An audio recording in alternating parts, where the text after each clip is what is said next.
Spade Detective Agency. Finitum est. Mr. Who? Finitum est. It is finished. Latin. Oh, Sam? What's left of me, sweetheart? Well, where are you? What happened? Who did it? Here, everything, and what? What? No, I asked you first. Sam. Now you're making sense. Well, did that Mr. Mortuus get in touch with you? Demortuus nil nisi bonum. Oh, Sam, stop it. Second year Latin, F. Speak well of the dead. You mean he's dead? If you have tears, prepare to shed them now. This one ends up worse than Rigoletto. Have your extra handkerchief ready, get some organ music on the radio, and I'll be down to dictate my report on the Tears of Night caper.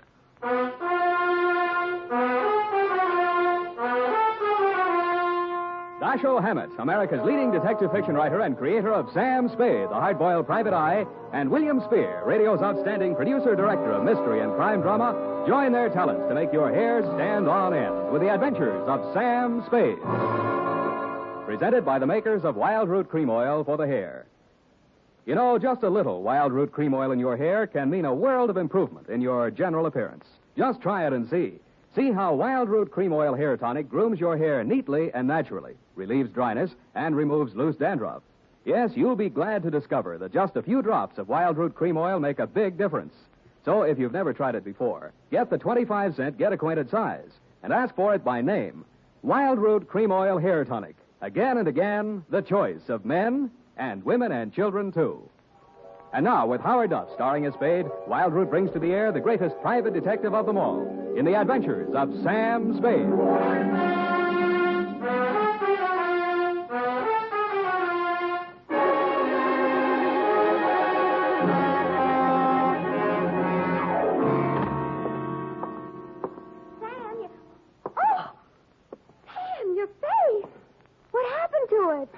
Many things, Ep. But it's also kind of raw. Oh, Sam. In time, Effie, my wounds will heal. Oh, I'll bet that Mamie Gagan had something to do with it. I could tell when she came in here that she was going to be... Demortuus nil nisi bonum. Huh? Latin. Speak well of the dead, remember? Oh, one thing at a time, sweetheart. Let's get this over with. I want to find a doctor. Oh, you're so brave, Sam. Carrying on in the face of your face. Sure.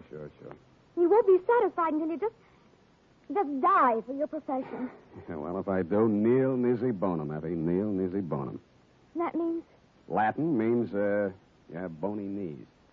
Oh. Date, July 24, 1949, to Miss Daphne Arlington from Samuel Spade, San Francisco, license number 137596. Subject, the Tears of Night. Dear Daphne, I hope this will clear up a few things in your mind. I hope it'll let you know how you got where you are and what happened to put you there. It all has an illogical beginning, middle, and end. At 3, yesterday afternoon, my loyal secretary and confidant, Miss Effie Perrine, a doll, who has been rehearsing a Cockney play for television, flung open my office door and said, Miss Mamie Gagan to see Mr. Spade. I said, cooey. Miss Mamie Gagan looked everything the name implied, from her lately blonded hair to her genuine alligator shoes. I might add, she weighed in at approximately 160 and was in very good condition. You, Spade. I am he. Sit down, please. Ah, Don't you believe me? I hate gumshoes. They all stink. Something in your background. Perhaps as a girl. I'm just assuming that you were one. All gumshoes are nosy. They talk too much. That's why I don't like them. Here. For me? Who else, stupid? Oh, and it says, pay to the order of Samuel Spade, $100, signed Mamie Gagan, co-signed Johnny McCall. All right, is it good? You wise guy or something? Sure it's good. I'm the treasurer. Get your hat. In this weather? We gonna go see Johnny. McCall? Yeah. Why are we going to see Johnny? Johnny wants you should do something for him. What does Johnny want I should do for him? Come on, Spade. What's the matter with you? He'll tell you. I just love to hear you talk, Mame. That's all. All this gassing ain't getting us nowhere. The boss is waiting. Gumshoes talk too much. Yes, ma'am.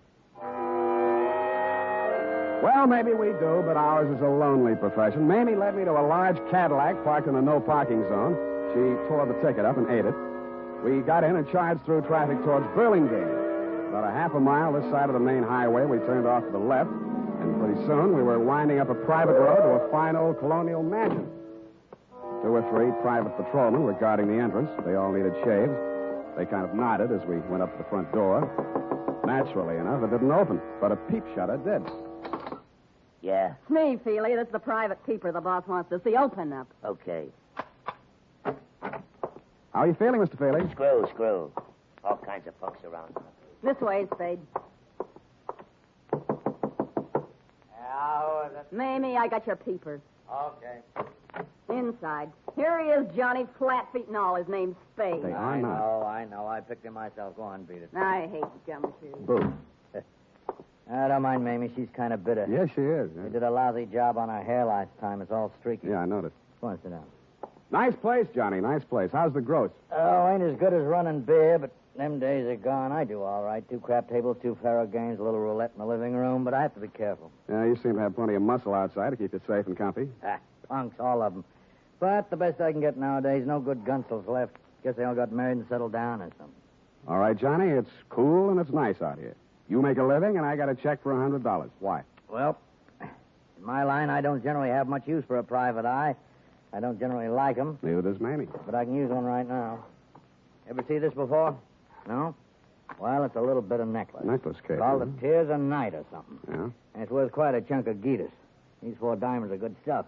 Dame named Daphne Arlington left it here a week ago when she went in for a plunge at the roulette table. She left it for a standby till she raised the cash. Oh, a screwy dame. You know, a widow with a lot of money. Boyfriend named Lenny Epich. He paints or something. Well, she sent me a check today for the 5 G's she lost, and I just want you to take this thing back to her. That all? Yeah, that's all. I got my dough, she gets a necklace. You're a licensed bonded investigator, insured, it's safe with you. I couldn't trust any of my punks with it, and I don't like to be seen in public, so you just take it back. It's all very simple. Uh-huh. Now that you've told me how simple it is, suppose you give me the unexpurgated sequel. Did her check bounce? All right. You want a drink? There wasn't any check, Sam. She called me a couple of hours ago and said if I didn't have this thing back to her by tonight, she'd call a load of cops and come out here and tear the joint apart. Not such a screwy dame at that. You're stuck? You telling me. If she comes with cop, I'm closed for season. I'm getting old. Oh, you're not old, Johnny. Feely was running the table. I didn't know he'd taken this thing for security till we counted up.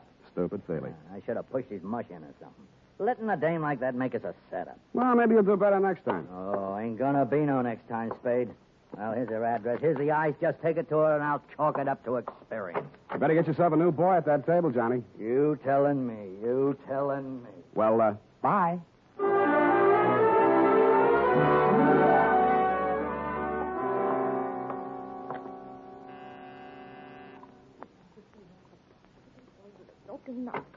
Lenny, I thought you'd never get here. The performance begins at 8:30, and you know how the traffic is, and if we're going to have a bite to eat... You aren't Lenny. Where's Lenny? I don't know, Miss Arlington. I'm supposed to deliver some jewelry. Jewelry? That would be mortuous. Mortuous. Mortuous. Yes, but I... What are you looking at? Your throat. Really? Well, really, Mr. Spade, Sam Spade. Well, really, Mr. Spade. I'm only waiting for Lenny to get here so we can make the first curtain of streetcar. And we're going to be late if he doesn't get here. You can understand that, Mr. Spade. You're going to be a little early. Streetcar doesn't open until Monday. And I'm all ready, and he hasn't shown up. Well, good night, Mr. Spade. Hey. The white ermine cape you were wearing and the black strapless thing needed a touch, but you had it. A diamond necklace. In fact, the Tears of Night, the same one I had in my pocket, Daphne, was hanging around your lovely neck. I rebuzzed your buzzer and knocked on your door for quite a while until it was quite evident that you were not going to open up. Under the hallway light, I snapped open the necklace case. Mortuous, you had said. And mortuous was what it said stamped inside the case. A gloomy word with a gloomy address. The White Hotel on Turk Street.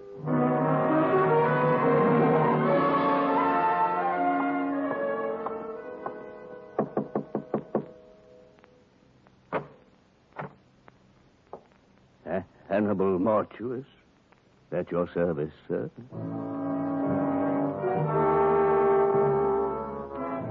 If ever a man had the look of death, it was this one who had its name.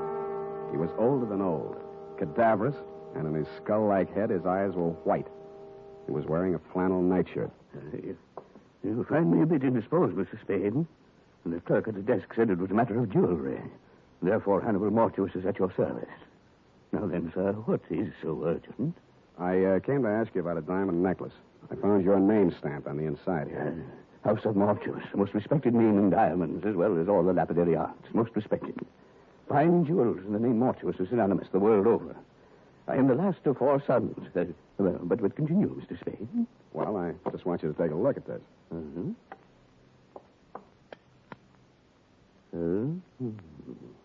And how do you come in possession of the Tears of Night, sir? Well, a man named Johnny McCall, who runs a gambling club, hired me to deliver it to a lady named Daphne Arlington. She lost it at the roulette table. She left it there until she could raise the cash. Deplorable conduct on her part. Daphne Arlington, a most indiscreet young lady, to be sure. I recall my interview with her when her late husband, Sidney, ordered this necklace.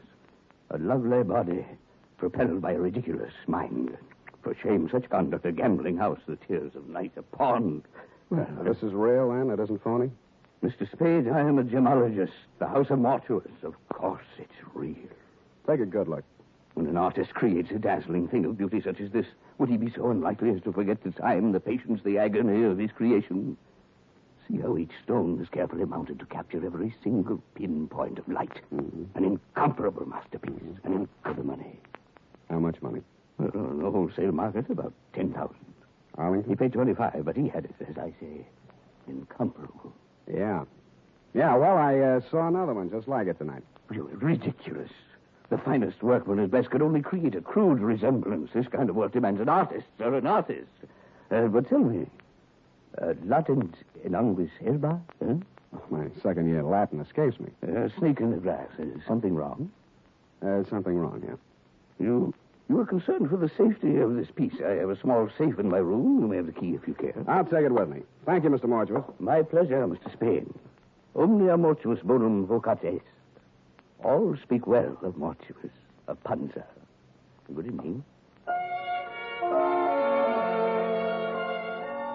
In the dismal lobby of the White Hotel, I asked the night clerk for some wrapping paper and 20 cents worth of stamps. It was a hunch, plus the fact that outside in the street I spotted two of Johnny McCall's unshaved gorillas. They were looking up at the front of the building. Mr. Mortuus must have switched off his light or something because their eyes suddenly dropped and I saw them separate, one on each side of the front door. With shoulders carefully hunched, I stepped out into the lonesome night. I hoped they would think I was carrying my .38, which I was not. They didn't. Here's the paper, Candy. You want to ask him for a match? Candy's nearsighted. That's too bad. This him, Ernest? Got a match, Spade? Yeah, not so close. Candy asked if you got a match. He's a dummy, Candy. He don't answer. Got a match, Spade? What did I tell you? He's a dummy. He don't look like no dummy. Take your hands off. He's a dummy, all right, ain't you, Spade? See, he's a dummy, Candy. I told him about you being nearsighted and he wouldn't answer. He don't talk. Go on, smart boy. Tell Candy how sorry you are about him being nearsighted. I told you he was a dummy, Candy. All private eyes like you. Candy asked you a question. He wants to know if all private eyes is like you. I don't like no dummy. We ask questions and he ain't told us nothing. That makes him a dummy. Maybe we find out something if we went through his pockets. Yeah, even a dummy's got pockets. Ain't that right, dummy? Hold him, Candy. All right, boys, you played the scene real good, and I'll see what I can do for you. Hey, he talks. Yeah. Make him talk again, Candy. Make him talk bigger, Candy. Bigger. Bigger. He talks real nice, but he don't say much. Think maybe he's tough, Ernest? Yeah, maybe. Hold him up. See? He ain't so tough.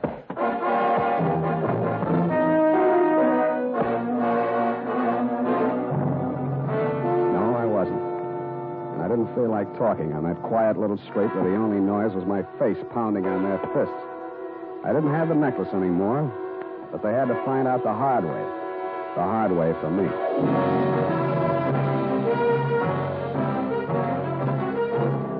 The makers of Wild Root Cream Oil are presenting the weekly Sunday adventure of Dashiell Hammett's famous private detective, Sam Spade.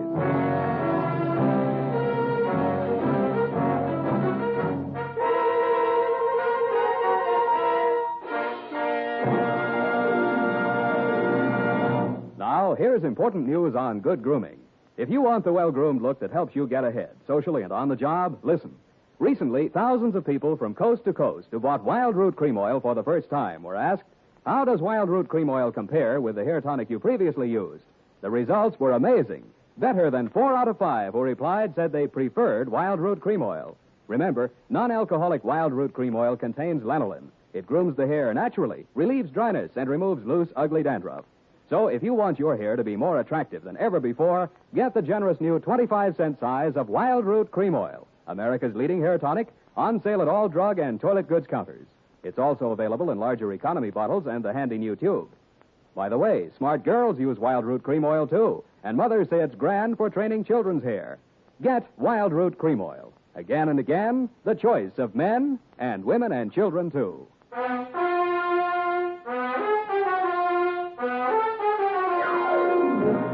And now, back to the Tears of Night caper. Tonight's adventure with Sam Spade.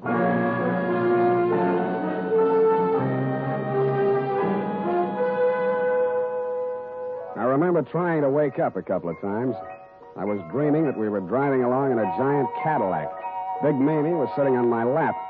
She was eating a diamond necklace and spitting out cherry pits, which Mr. Mortuus grabbed, looked at through his jeweler's glass, and then tossed into a roulette wheel. Then we had a blowout, and the whole car vanished with everybody screaming, "Demortuous, Demortuous." Somewhere around 7 in the a.m., I began to get a feeling. Several feelings, and all of them hurt. I had been dumped in the grass in a fairly nice neighborhood. In your neighborhood, as a matter of fact, Daphne. And 5 minutes later, I was climbing the steps to your apartment. I thought maybe you'd let me wash my face in your bathroom. Also, you seemed the logical one to question since nothing else made sense. You were sitting in a large chair. The drapes were drawn, the door was slightly open, and only the light from the hall seeped in. You had the phone in your lap. The receiver was off. My guess was right. You were looking at nothing. Oh, Mr. Spade, it's you. You came back. You've been in an accident. I don't think you'll need this. Oh, yes. Well then, Mr. Spade. Well then, I suppose you've met some people tonight who know a great deal about me. A gambler, a jeweler. Did they tell you about Lenny Effie? No. He's really a dear, Mr. Spade.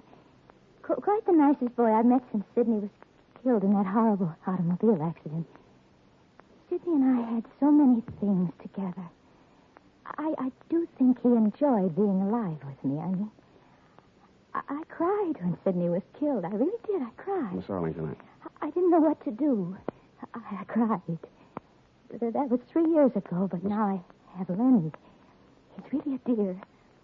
I do think that Lenny will be a very prominent artist someday. I do. Lenny asked me to marry him tonight. He did? I've been very lonely since Sidney died.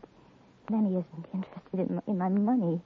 Lenny has some money of his own. What is money? I couldn't get my tongue adjusted to my mouth. Did that ever happen to you, Mr. Spade? Sometimes, yes. But perhaps I should see a correctionist. I'm glad you came by again. I didn't know you were a detective the first time. Who told you? Why, Mr. McCall. I really can't understand money. Please, Miss Arlington. I know it must be strange to you, but look at them. But some people live for it, and some people die. Please, Miss Arlington, we can't get anything done. Look, they do look so funny. So very funny. I've seen them count money. So much money. And I really believe that is all they live for. Oh, look. You were pointing at something across the darkened room. It took me 10 seconds to find the light switch. Stretched out on your floor, they looked funny, all right. Candy and Ernest. Both of them as dead as you can get.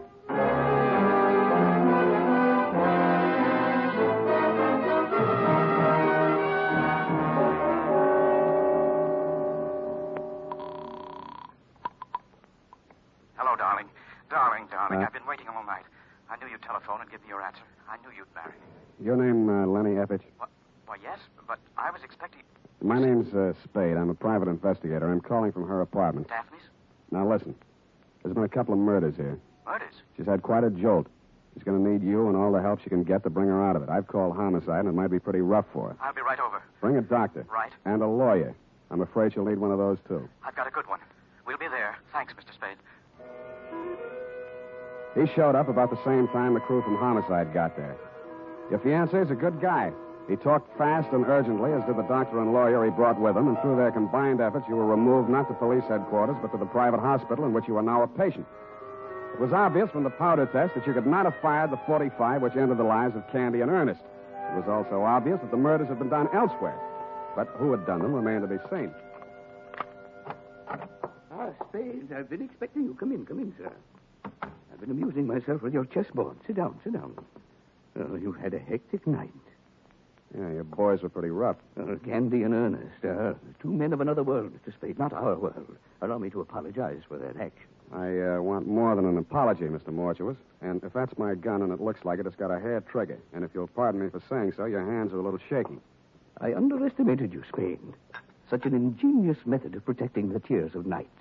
Why, sir, by the simple expedient of placing it in an envelope and mailing it to yourself from my hotel lobby, you hired as guardians the entire United States Postal Service, not to mention the armed forces. Thanks. What happens now? We wait for the mail. Just tell me where I'm wrong, will you, Mr. Mortuus? McCall wanted me to get caught with it. He didn't know it was real. You'd made a phony for him. Only you found out it wasn't phony when I came to your place. Then there was a double cross. If you can bear my vanity, I have invented a new word. Triple cross. It has a ring to it, Oh. Including Mamie? Mamie and her friends have been very valuable to me, but I must necessarily exclude them from sharing the profits. Mamie knocked off Candy and Ernest? Abetted by the last of the House of Mortuus. You planted them in Daphne's place. Mamie and I. A crude touch, I thought, but it had a purpose. I happen to know that Mrs. Arlington has for a long time been on the verge of a nervous breakdown. With 2 cadavers in her living room, she was very unlikely to discuss a bogus necklace with the police. And I doubt very much if she knew she was wearing the original or the imitation. Flighty girl. That's the lousiest thing the House of Mortuus ever did. She walked in and found them. If you had merely returned the real necklace to her, it would have been simple to make an exchange, and none of this would have been necessary. But I know. You just sit here and wait for the mail. We wait for the mail. What about your other playmate? I'm afraid I'll be sought for a murder or 2 or 3 this night. Mamie. She got it, too? Yes. Where are the police going to find her? Oh, in my hotel room, which I departed hastily once the room clerk had informed me of your ingenious method for protecting the necklace. I shot her there. You were cheap. Cheap, sir? I don't understand. A $10,000 necklace? It's not quite a king's ransom, you know. The tears of night are worth 5 times that. I'm afraid I misinformed you as to their value. I didn't want you to become suspicious. You are a really horrible, terrifying old man. I suppose you think you'll get away with it. I don't intend to get away with it. An old man, yes, but I intend to spend my remaining years... They'll pick you up before you get to the airport. I doubt that. I shall turn the tears of night into cash. And with a well-laden purse, I shall guarantee to elude the police over half the world. In 2 years, perhaps 3, they'll get me. But I've spent the money, and... We have a visitor. Caution, Spade. I do shoot well. Answer it, tell them to go away. I'll be right beside you. All right. Open it. One side, Spade, I got a gun. Obvious. Mamie. I thought I'd find you here waiting for the mail. You dirty. You didn't do such a good job on me. Caution, my dear. I have a gun, too. Everybody but me. I can last long enough to let you have it. Not so good, my dear. Your loss of blood has made you groggy. But still good enough to... Well, It was almost a photo finish. He kind of leaned into the wall with a pained and amazed look on his face, then he seemed to try to walk. Mr. Spade. Mr. Spade, sir, I believe I've been shot. I'll need a little assistance. I can't seem to hold my feet, sir. I can't seem to hold my feet. It was an awkward plan at best. The mortuus nil nisi bonum, Spade. Or if your second-year Latin escapes your memory, speak well the dead.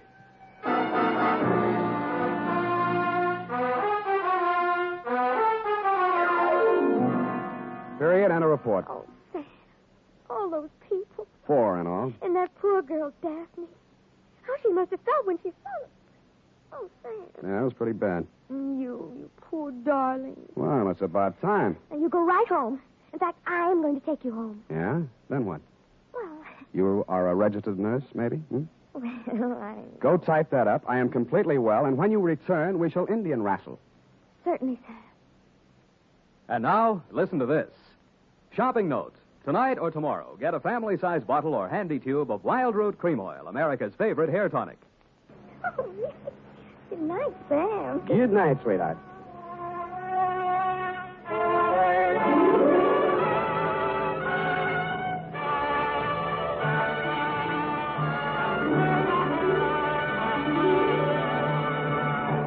The Adventures of Sam Spade, Dashiell Hammett's famous private detective, are produced and directed by William Spear. Sam Spade is played by Howard Duff. Lurene Tuttle is Effie. The Adventures of Sam Spade are written for radio by Bob Tallman and Gil Dowd. Musical direction by Lud Gluskin, with score composed by Renee and Pierre Garrigank. Join us again next Sunday when author Dashiell Hammett and producer William Spear join forces for another adventure with Sam Spade. Brought to you transcribed by Wild Root Cream Oil. Again and again, the choice of men and women and children, too. This is Dick Joy reminding you to... Get Wild Root Cream Oil, Charlie. It keeps your hair in trim. You see, it's non-alcoholic, Charlie. It's made with soothing lanolin. You better get Wild Root Cream Oil, Charlie. Start using it today. You'll find that you will have a tough time, Charlie. Keeping all the gals away. Hiya, Baldy. Get Wild Root right away.